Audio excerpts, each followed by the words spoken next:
கர்த்தருடைய நாமம் மகிமைப்படுவதாக. இந்த புதிய நாளுக்காய் கர்த்தரை நன்றியோடு ஸ்தோத்திரிக்கிற இந்த புதிய நாளின் தியானத்துக்காய் எடுத்துக்கொண்ட வசனம் மத்தேயு சுவிசேஷம் 16வது அதிகாரம் 19வது வசனம். பரலோக ராஜ்யத்தின் திறவுகோல்களை நான் உனக்கு தருவேன். பூலோகத்திலே நீ கட்டுகிறது எதுவோ அது பரலோகத்திலும் கட்டப்பட்டிருக்கும். பூலோகத்திலே நீ கட்டவிழ்ப்பது எதுவோ அது பரலோகத்திலும் கட்டவிழ்க்கப்பட்டிருக்கும் என்றார். அப்போஸ்தலனாகிய பேதுருவோடு பேசின ஆண்டவர் இந்த நாட்களில் நம்மோடும் பேசுகிறார்.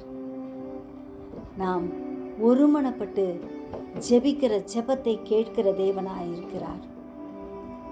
ஜீவனுள்ள தேவனை ஒவ்வொரு நாளும் அறிக்கை செய்வோம். தாவீதின் திறவுகோலை உடையவரும், ஒருவரும் பூட்டக்கூடாத படிக்கு திறக்கிறவரும், ஒருவரும் திறக்கக்கூடாத படிக்கு பூட்டுகிறவருமாயிருக்கிற கர்த்தர் நம் கிரியைகளை அறிந்திருக்கிறார்.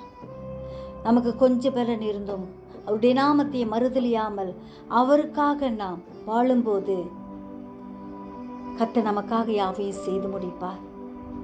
ஆண்டவருடைய நாமத்தின் மகிமைக்காக வாழ்வோம்.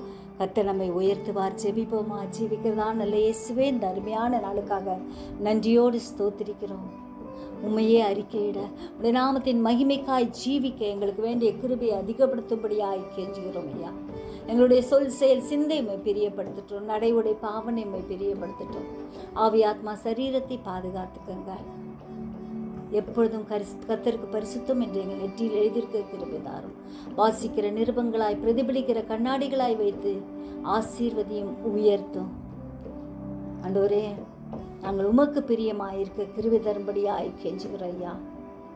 எங்களை நேசிக்கிறீர், நன்றி. உடைய அன்புக்கு பாத்திரமாய் வாழ கிருபை தாரும். ஆசீர்வதியும். இயேசு மூலம் ஜெபங்கேளும் பிதாவே, ஆமென்.